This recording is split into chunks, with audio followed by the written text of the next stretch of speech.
If you've been struggling with anxiety and depression and don't know where to turn for mental health support, Hers can help. At forhers.com, you can get access to real medical providers who can prescribe trusted anxiety and depression medications 100% online if they're right for you. To get started, go to forhers.com/Elyse. That's forhers.com/ELYSE. Prescription products require an online consultation with a healthcare provider who will determine if a prescription is appropriate. Restrictions apply. See website for full details and important safety information. Here at Lemonada Media, our goal is to make life suck less, and now you can support that mission and look very good doing it.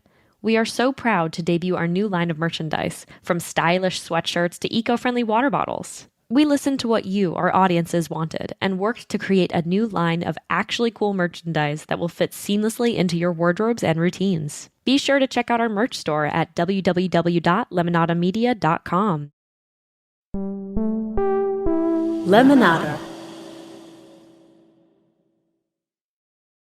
How did I get hired at my first restaurant job? That's a bizarre question, but I would love to tell you. I was 17 years old when I found a listing on Craigslist for open interviews. I had never heard that term before, but I had watched enough America's Next Top Model to know what an open casting call was. So I figured open interviews would probably work the same, just with less modeling, I'm assuming. I immediately got dressed in the fanciest outfit I could find in my closet, which I think ended up being some type of Forever 21 blazer and some jeans that had so many holes in them on purpose. They were basically shorts. It felt right, I guess. I rode the city bus from La Palma to Huntington Beach, California, where eventually I would actually move to, but that's a different story for a different day. And I walked through an industrial business park to find the sign I was looking for. Quote, "Open interviews, new restaurant, opening soon." This was me. I had 100% confidence in the tank and 0% reason for it, because up until this point, I have never served a day in my life.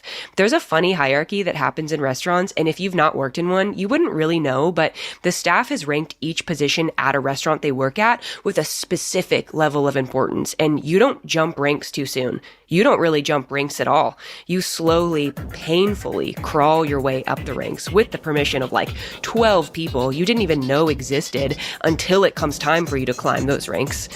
What are ranks? Doesn't even feel like a real word anymore. Any hoops. The fact that this was a new restaurant under construction means that the owners and the head chef were going to have to train the entire staff on the menu and also the culture of the restaurant that doesn't exist yet. So sure, being a seasoned server would probably come in handy, but beyond knowing how to hold a couple more plates than everybody else, I mean, even the people with no experience, me, could probably keep up. Eventually, yes, but right away, no. Turns out they were group interviews. You'd think that would be less intimidating because there's more people to focus on at once, but then you all end up just interviewing each other, and it becomes kind of like the Hunger Games of interviews, which ends up being even worse than a one-on-one interview. I was very upfront with the fact that I knew absolutely nothing about being a server in a restaurant, and I don't really know if divulging that much information that quickly was as necessary as I initially thought it would be. Things were not going incredibly well. I didn't know how to speak in a group like this, and I figured I was out of the running pretty much immediately. Mainly because one of the first things I blurted out when I sat down was, "I don't have any serving experience. No serving experience here. No clue what I'm doing. Would love to learn, don't know. Fast learner, don't know what I'm doing." About middle of the way through the interview, one of the owners saw me in the back being way more quiet than I was at the start of the interview. I was intentionally pulling away. I wanted this job so badly, and I knew I wasn't going to get it, so I decided I don't want this job. But she wanted me to engage, so she started giving me a preview of the menu to see how I would react. She started calling off a few of their main entrees, one being spaghetti and gigantic meatball. My face lit up immediately, because this is exactly how my grandmother makes spaghetti, with just one big meatball plopped on top. And I raised my hand without even thinking, and I said, "I love spaghetti and meatball," emphasis on the singular. I shared my personal connection to the recipe and how shocked I was because I'd never seen anybody else make spaghetti like this, and I was back in the running. But then next was a role-playing exercise where we had to pretend to serve the owners of the restaurant at a fake table, and I was back out of the running. I flipped back and forth many times during this interview, and at the end of it, I really wasn't sure where I stood. Mostly, though, my confusion was attributed to the fact that this was the most bizarre and most extensive interview I have ever had and ever will be a part of in my entire life. You would have thought we were auditioning for a role in a Broadway musical where the majority of the plot happens in a restaurant. There was so much detail and so many games. I waited a week or so, and then I finally got the call that I did receive the job, but I'm 100% positive it was only because I got so excited about a giant meatball. Thank you.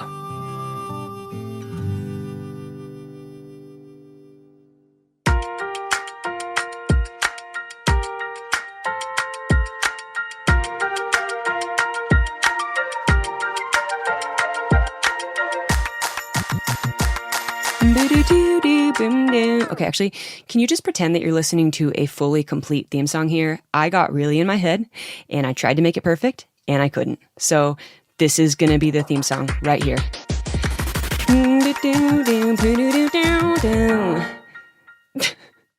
Hi, everyone. Welcome to another episode of Funny 'Cause It's True. I'm Elyse Myers.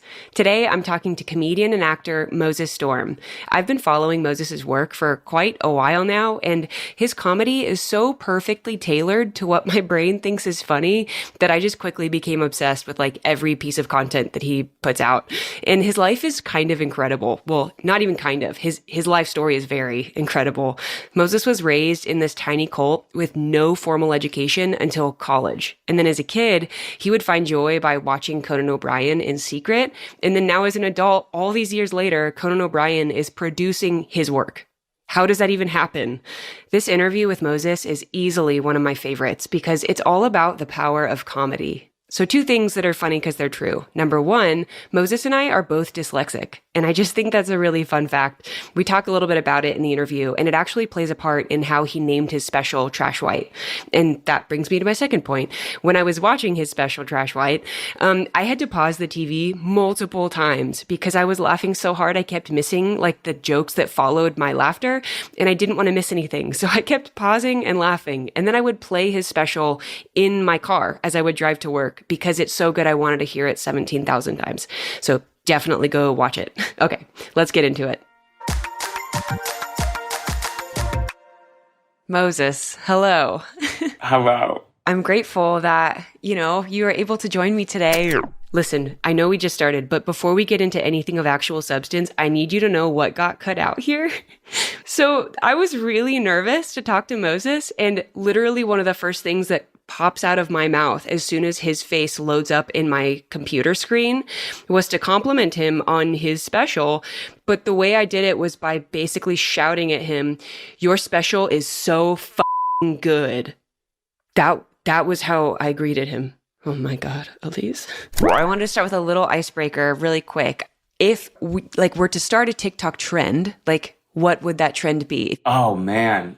This might be too inside baseball. I can't believe I'd answer to this. But there's a really bad trend that's happening where everyone's constantly uploading comedian crowd work clips. I'm sure you've come across one. Oh yeah, it's like my whole For You page right now. Right.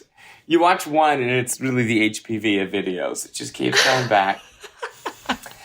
And the thing with crowd work is it's not that good. It's a lot of you had to be there moments. If you were in that room and you were drinking and you were in Atlanta at 11 p.m., I'm sure it's pretty hilarious that guy was wearing a Hawaiian shirt and his name was Greg. What? It's a big laugh in the room, but it does not translate.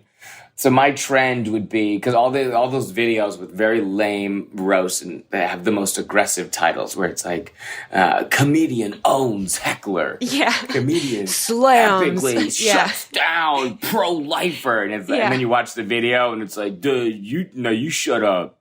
What's your name, Tony?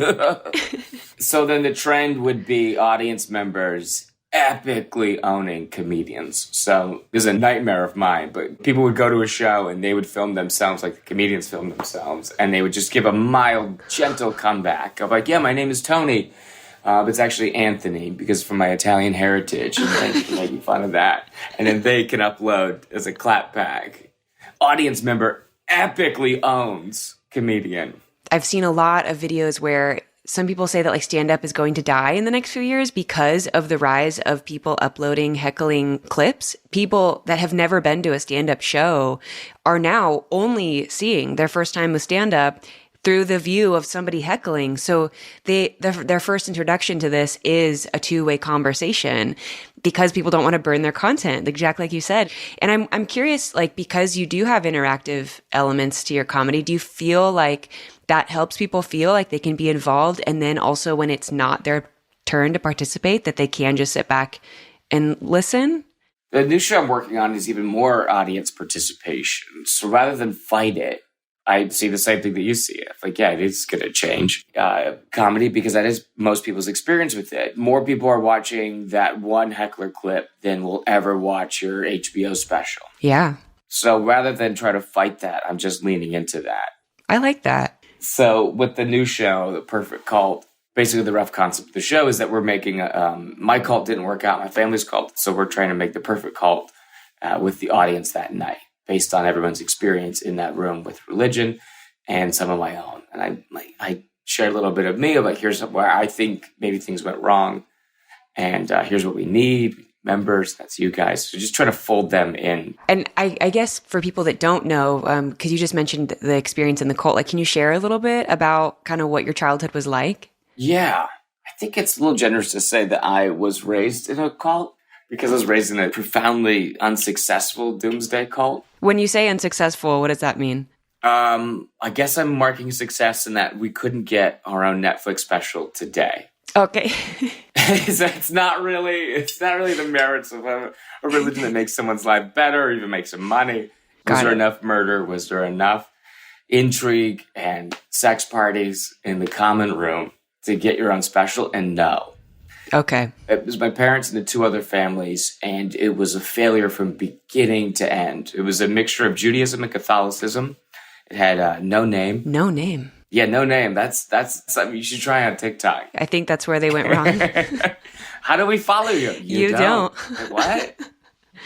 I know that your HBO special talks a little bit about it. For you, kind of what does that process look like of trying to figure out what to include from your childhood and what not to, like having the balance of serious versus funny, and how do you find that balance? Yes. So I guess the job of a comedian is to not bum people out. Right. We've all have trauma in our own lives. We have all have things that happen to us.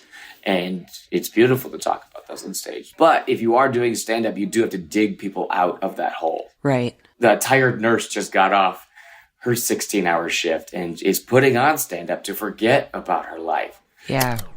This reminds me so much of when Atsuko was talking about how comedy is a service and how you have to like people to be good at comedy.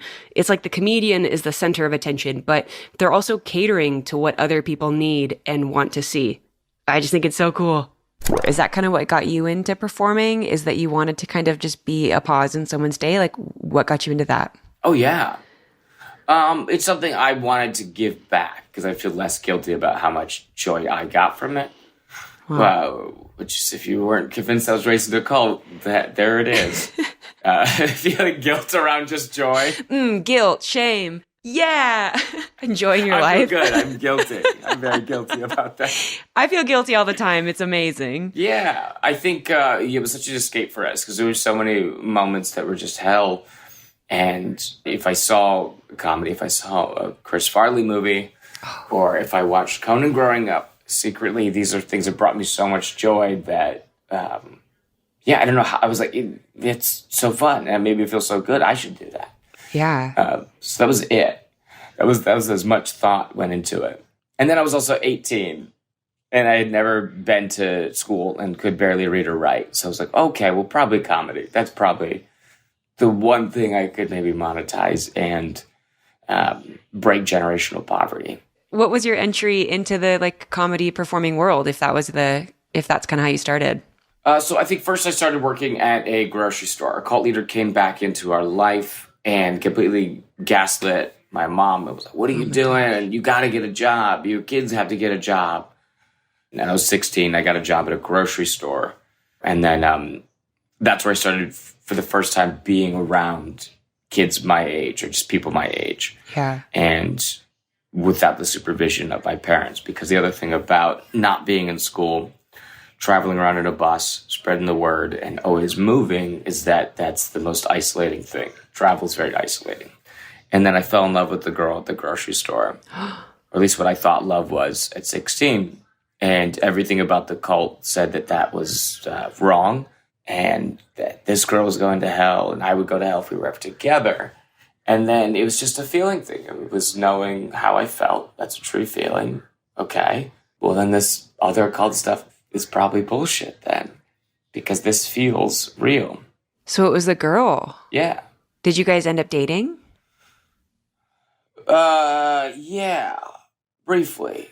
And then it was like, oh, it was just a kind person. But it's really what you're doing to me right now. At least it's just someone that's kind and intelligent that I'm able to say things out loud to. And then when it's absorbed in your ears, and then you just see how you process it, and just like, oh, fuck. Just a sweet, kind person saying like, hey, that's maybe not the truth. Maybe this isn't all gonna burn. Wow.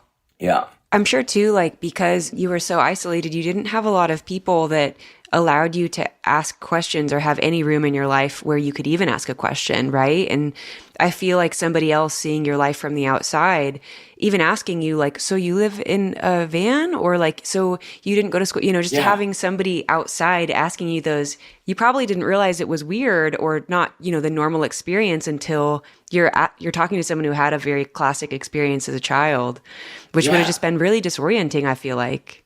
Exactly. I mean, it was exactly that. We weren't allowed to ask questions because that was seen as doubting or not having faith.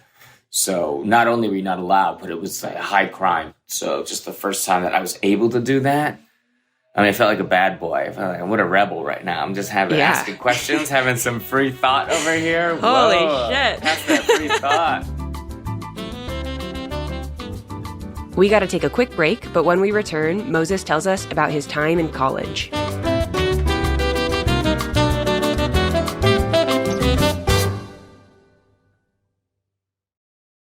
We all know that mental health can be messy, and it can be hard sometimes to even get a grasp on how you're feeling. Am I anxious? Am I hungry? Do I need therapy or just a cheeseburger?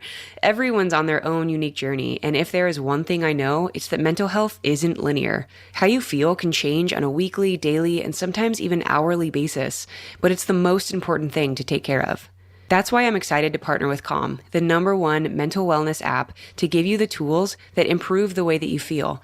If you go to calm.com/Elyse, you'll get a special offer of 40% off a Calm premium subscription, and new content is added every week. Over 100 million people around the world use Calm to sleep better and take care of their minds. Thank you, Calm. For listeners of the show, Calm is offering an exclusive offer of 40% off a Calm premium subscription at calm.com/Elyse. Go to calm.com/Elyse for 40% off unlimited access to Calm's entire library. That's calm.com/Elyse. There's so much coping that we're all expected to do on our own, but it doesn't have to be that way. Sure, we can share mental health tips and strategies like my treadmill desk or my dinner routine, but sometimes that's just not enough. Hers offers access to mental health care that can support you in your day-to-day, including dealing with anxiety and depression. At forhers.com, you can get access to real medical providers who can prescribe trusted anxiety and depression medications 100% online, if they're right for you. If prescribed, get your first month of treatment for only $25. Afterwards, it's $85 a month, or $49 with a 3-month subscription. To get started, go to forhers.com/Elyse. That's forhers.com/ELYSE. Hers makes it so simple. For example, there's no insurance required. It doesn't really get much simpler than that. Get started today at forhers.com/Elyse. That's forhers.com/ELYSE. Offer only available if prescribed. Prescription products require an online consultation with a healthcare provider who will determine if a prescription is appropriate. Subscription required. Additional restrictions apply. See website for full details and important safety information.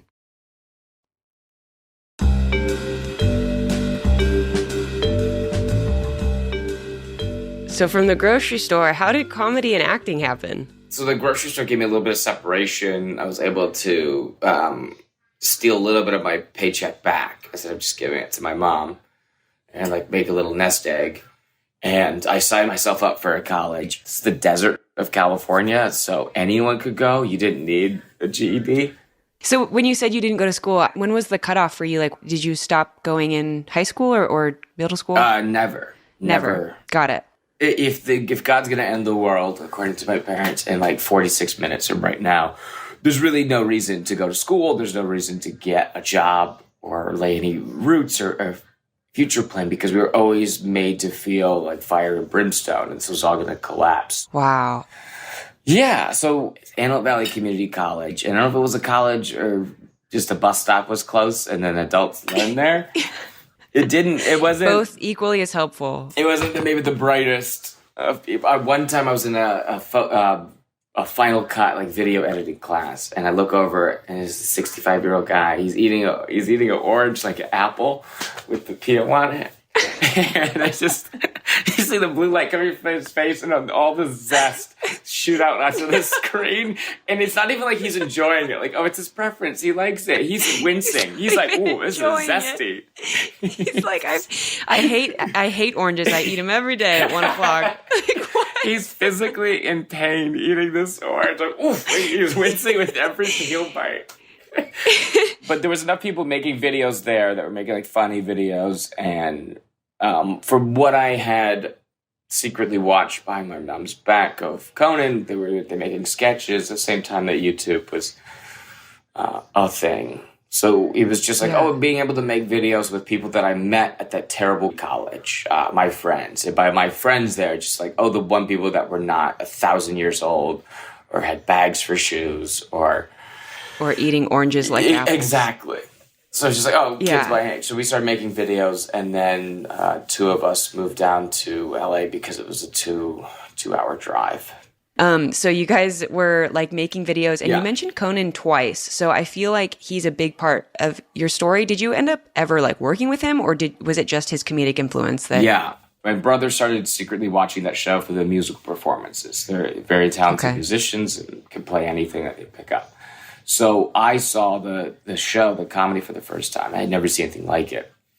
And I went so far as convincing my mom, because we were very anti-school, to sign me up for this video program called ABEC Academy. It's a Christian video academy where they send you VHS tapes of kids in a classroom actively going through puberty and trying to pass around the most sensitive microphone in the world. And you are like, the teacher pauses like, and then for our video students at home, what do you think the answer is for A? And I was too far gone at that point. I could barely read or write to really keep up with any of those classes. I tried. But the whole point was to get my own TV VCR in my room so that I could secretly record Conan. That was really the main reason. You set out to do that. Yes. That was your intention. Yeah. That's genius. You should be very proud of this plan. What a psycho. This is like a villain's origin story where you just see them. Because I would put the tape in and he would come on at 1. I mean, it was like 12:30. I have to stay up, put the tape in, press record, and then turn the TV off again. And then just let it record. And then back in the morning when it was like I was supposed to be doing school, then I could watch it back. But then just be up the whole time with my heart racing. Did anyone ever find out? Oh, yeah, my brothers definitely found out. I told them what I told you, thinking it's like, you didn't know what I was doing in that room. One, they thought I was just masturbating. They just thought like every morning. I was just under a series of blankets with a TV and VCR around me, just so hot. Just a hot 90s TV. Sweating. With like the static too, like when you put blankets over them, the static got worse, and so like anytime you moved, your hair just like shocked you. Okay, so they probably don't even believe me today. They probably don't. Sure. So that show was such a huge influence, and maybe for the first, not even performance, not even the first who you are on stage as a person, I was ripping off Conan's identity. Like people would say that. Because I had picked up on all the mannerisms. You're just like, thank you. Right. Oh, I'll have to check that out. What is that? Sounds like it's of the devil, but okay, thank you. Why was it Conan? Like, what about him made you react like that? Because on its surface, if you were just to watch it, like, this is the dumbest comedy in the world. Okay. But then when you keep watching, you understand that this is someone that puts a lot of heart and attention and work. Something as stupid as like the characters they would bring on, like FedEx Pope. If you just think about like cutting a FedEx box, making it a Pope hat, and you felt like, oh shit, I have this connection with you because that's what I want to do. Put a shit ton of work behind something so stupid. So then we make bad videos. I have 4 jobs, work at this after hours nightclub as a busboy, meaning that people just throw up on the ground and I pour sawdust over it and I sweep it up. Like, I'm not really busting tables. People aren't ordering a chicken linguine. People are eating handfuls of ecstasy and throwing up on the carpet. You're like bussing human beings. You're the vomit busser. So I started doing stand-up from there because friends told me to. Like, you should do stand-up. And then I did the coward's way out and I did improv intently. This is fascinating to me because when I was talking to other comedians, that sounds like I'm like telling on Moses. Oh yeah? Well, I was talking to okay, sorry. Focus. Okay. So when I was talking to comedians like Angela Kinsey and Mike Birbiglia and others whose background is so like rich in improv, they would say that improv was like one of the hardest things you can do. And so it's really like, it blows my mind every time I get to talk to these professional comedians who are so good at what they do, who have vastly different opinions about what like is hard and what is good. It's just, I think it's all difficult. So there's that. Is that the coward's way out? It's like a little bit easier because you fail together and it's way more fun. If I could survive on improv alone, oh boy, would I love that. It's not cowardly totally, but if you are afraid to get on stage, that's a great first step. That's a great thing because you're with other people. You don't have to be funny. The other person could be the funny person. You could be the straight man.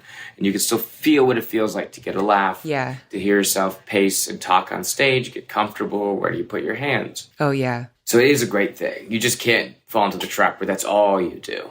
Right. You have to have something else, like you, like making videos and something that's tangible and not just for that 100 people that night that you perform for. Okay, so you started with improv, but what did you do after that?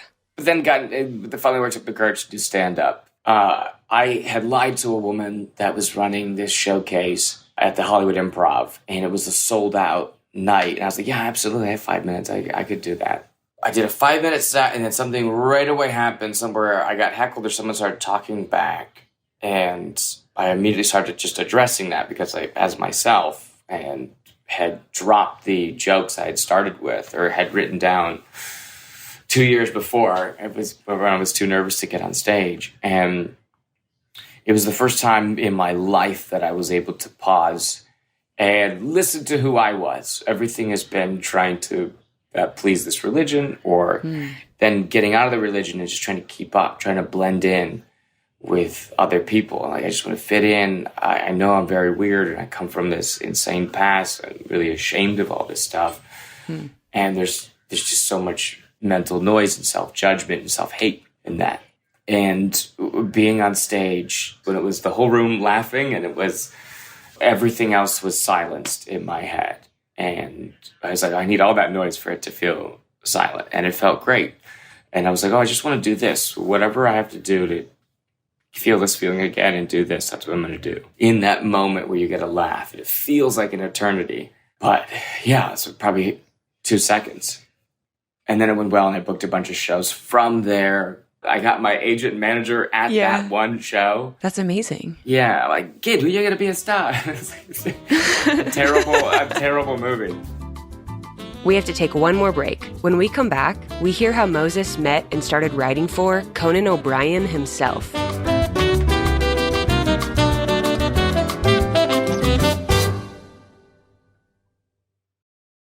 Have you ever tried putting together furniture for yourself? It can be a humbling experience. What if I told you that you could have gorgeous furniture without the clunky assembly process? Introducing The Bed by Thuma. Handcrafted from eco-friendly, high-quality, upcycled wood, The Bed has a modern, minimalist design that helps elevate any space. The bed is put together using the timeless technique of Japanese joinery. Each piece locks into place, meaning no tools or excess hardware are required for assembly. With clean lines, subtle curves, and lifestyle-enhancing details, the bed is simple sophistication for the bedroom. Made for how you live, The bed by Thuma is backed with a lifetime warranty, ships right to your door in 3 easy-to-maneuver boxes, and takes about 5-ish minutes to assemble with no tools required. Make your bedroom more sleek with The Bed by Thuma. And now go to thuma.co/funny to receive a $25 credit towards your purchase of the bed plus free shipping in the continental U.S. Go to thuma.co/funny. That's THUMA.co/funny for a $25 credit. I love going to restaurants, but there's just something so much more satisfying about a meal that you cooked. Cooking sometimes means lots of grocery shopping trips and guesswork with brands and long lines at the register, and that's why ButcherBox wants to make you love home cooking again. One of my favorite recommendations to give out is ButcherBox because they send you humanely raised quality meat at a good price right to your doorstep, aka 100% grass-fed beef, free-range organic chicken, and wild-caught seafood. Plus, there's free shipping for the continental U.S. and no surprise fees. And they let you choose from a variety of box plan options, from curated to customized, changing your plan whenever you want. Have I mentioned the exclusive member deals that let you save big on your favorite cuts? ButcherBox is offering our listeners one of their best deals yet, a 100% grass-fed chuck roast and a whole organic chicken free when you join. Plus, an additional $20 off your first box. Sign up today at butcherbox.com/Elyse and use code ELYSE to get a 100% grass-fed chuck roast and a whole chicken free in your first box plus $20 off. That's butcherbox.com/Elyse and use code ELYSE to get this special deal.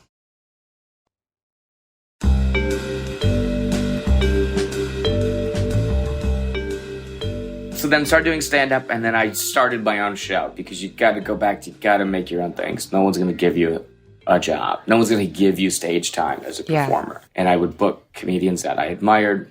What was the show called again? This Show Is Your Show. That's what it's called? This Show Is Your Show? Yeah. A very confusing name. People always got it wrong. You think Trash White's hard? Are you still doing Show Your Show? What is that? Show Your Show? So then the Conan producers saw myself and my new co-host, Chris Redd. So him and I were just co-hosting, and we do joint stand-up. So then that show started going really well, and then I got into the festival Just for Laughs, which is a big comedy showcase in Montreal, where everyone that works at Netflix, HBO, all the networks, they all go up there and they watch your 5-minute showcase, essentially. And it's a whole industry party. Was that terrifying for you, or were you hyped about that? Yeah, I was pretty terrified. I think I threw up on the street running there. Was there anyone with sawdust to pick it up for you, or did you have to do that yourself? Yeah, no, I always have the sawdust on me. Just pockets of sawdust everywhere. Exactly. It was the fastest throw up. I can't tell you, because I didn't take time. I was on the street. I was running to the venue. I was so nervous. There was a bah! And then it came out clean. Well, I feel better. It was like a SpongeBob throw up. Where it's like bah! And then completely clean. Walked away. Didn't have to wipe the mouth. Oh my gosh!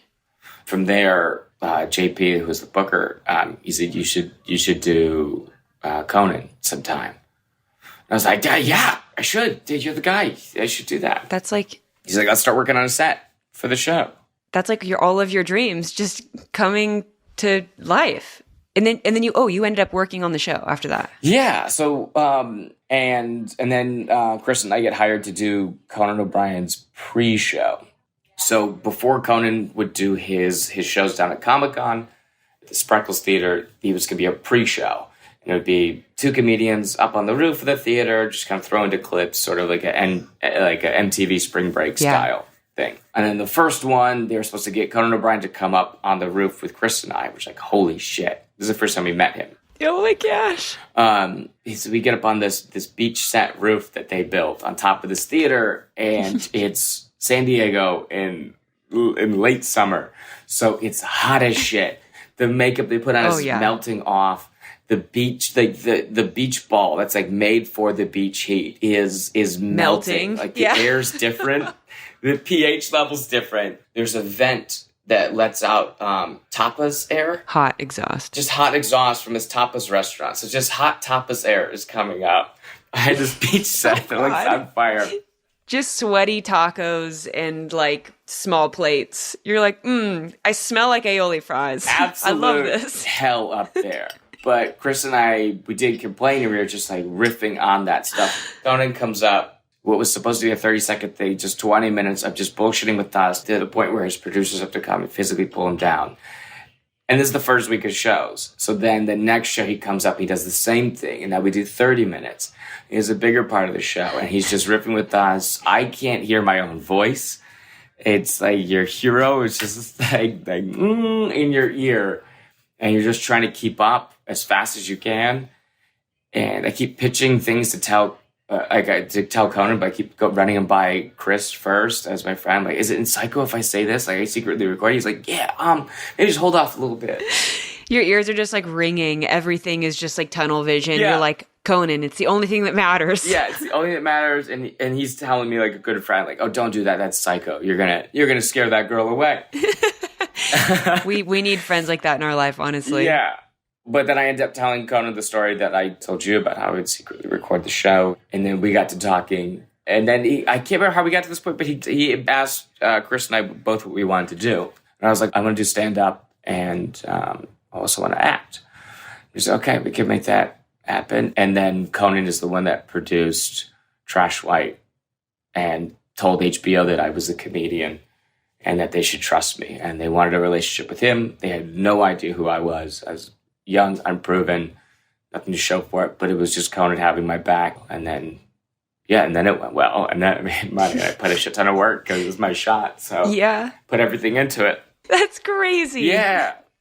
I mean, to be able to do that for someone, I mean, that is my greatest dream. People are like, what do you want to do? What movie do you see yourself in? If I could do that for someone, yeah.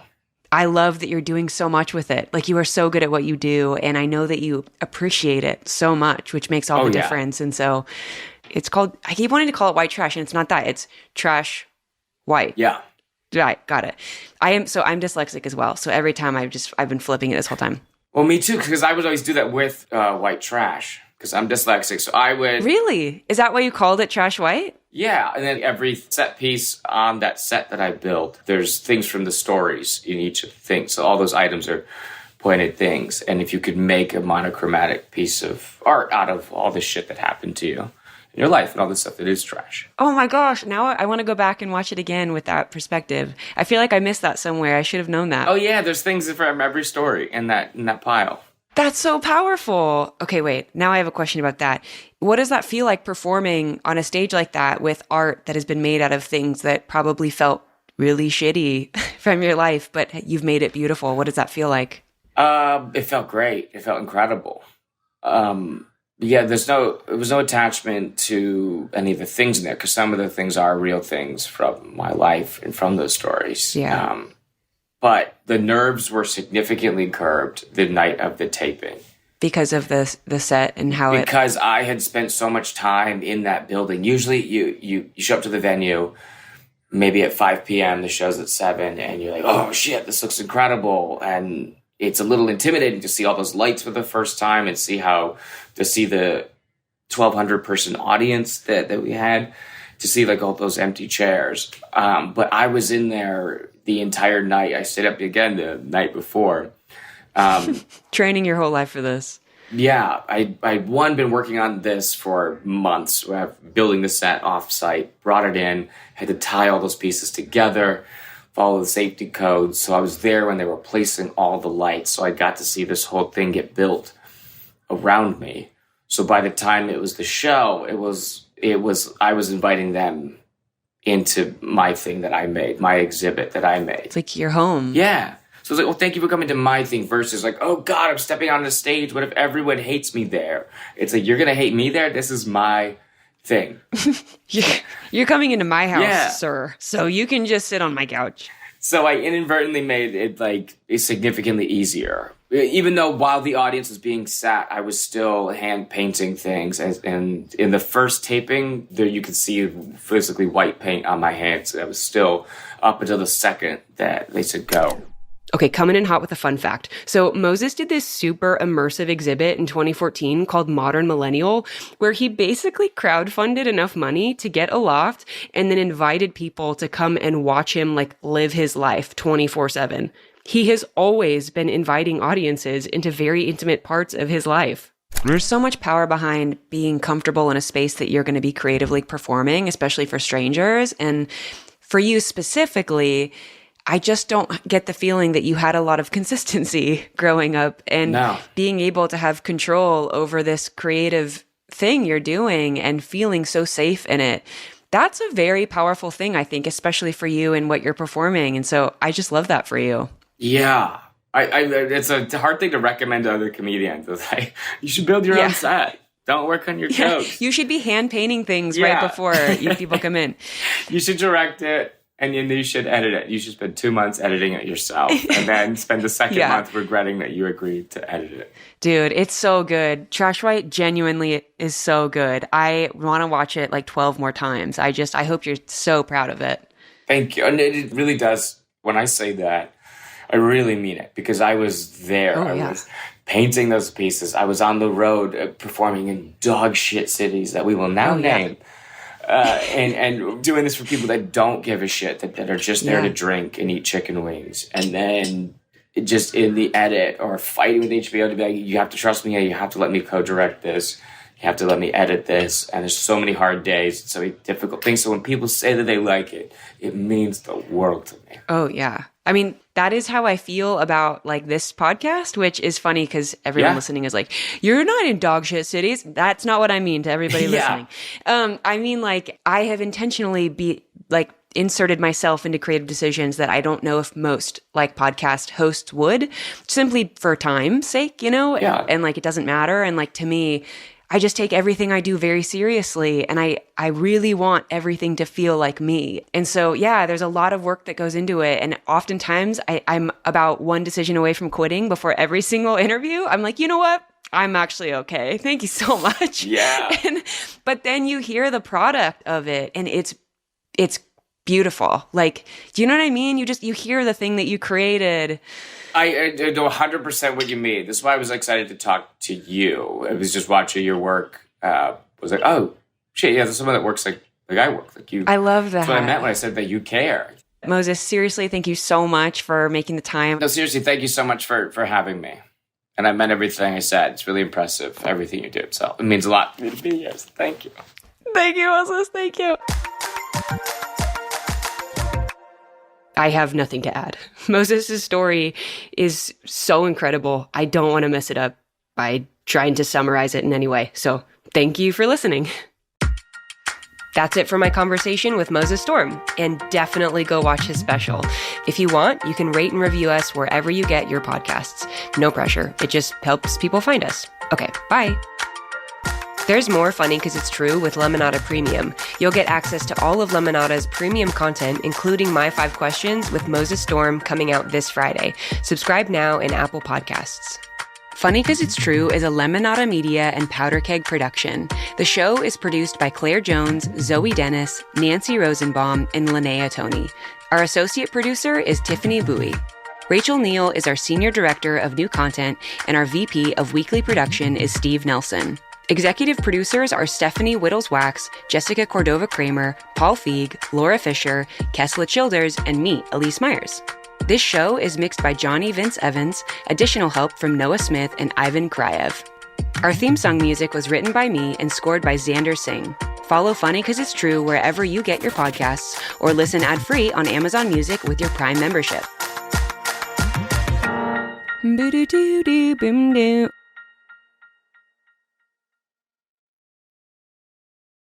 Hey, Lemonada listeners, we want to hear from you. You know we love our sponsors for a ton of reasons, but one of the main ones is that they help us keep the lights on.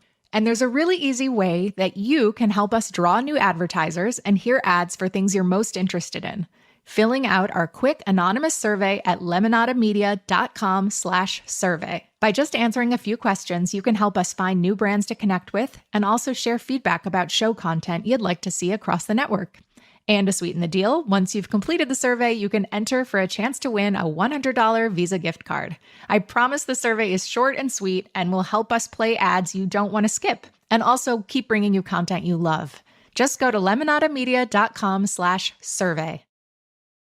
Hey there, I'm Sujin Park. And I'm Kulap Vilaysack. Join us for Add to Cart. Every week we talk about the things we buy And buy into. and what they say about who we are. That's right, like our friend Nicole Byer. I am a lady who has many tabs open, and they all have carts filled with things. Got